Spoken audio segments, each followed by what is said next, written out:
Kyk net kie die uitsaairegte vir Dikker as water, Xlik RBT, bekom, sy eerste Turkse drama in 9 maande.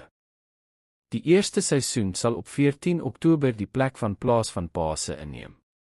Dikker as water is tans in sy 4de seisoen in Turkye en sal die kanaal se eerste lange reeks wees.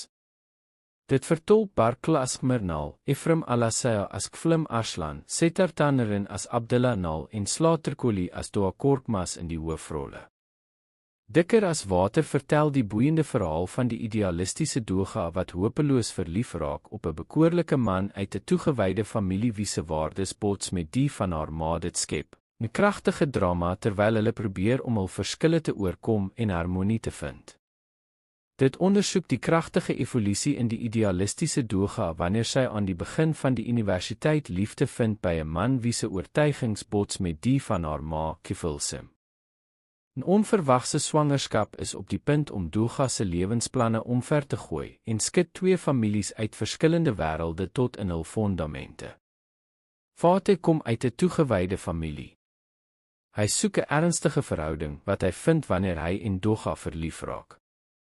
Kifilsim se vrese oor hul romanse word bewaarheid wanneer haar dogter swanger raak. Fatih beskou dit as 'n geskenk van God, maar Kifilsim waarsku dat dit Doga se lewe sal vernietig en probeer haar oorreed om 'n aborsie te kry. Kifilsim se verwoesting is volledig wanneer Doga die aborsie oorslaan en eerder met Fatih trou. Die moderne, sekulêre Kifilsim bevind haarself gebind aan Fatih se godsdienstige familie, met 'n ma wat 'n kopdoek dra en 'n pa wat 5 keer per dag bid. Sy is oortuig daarvan dat hul huwelik tot mislukking gedoem is deur die verskille tussen hulle. Doga en Fatih staan voor 'n enorme uitdaging om hul liefde te laat seëvier oor hierdie groot kultuurverskil. Kifilsim staar ook 'n stryd in die gesig wat groot veranderinge in haar houding veroorsaak.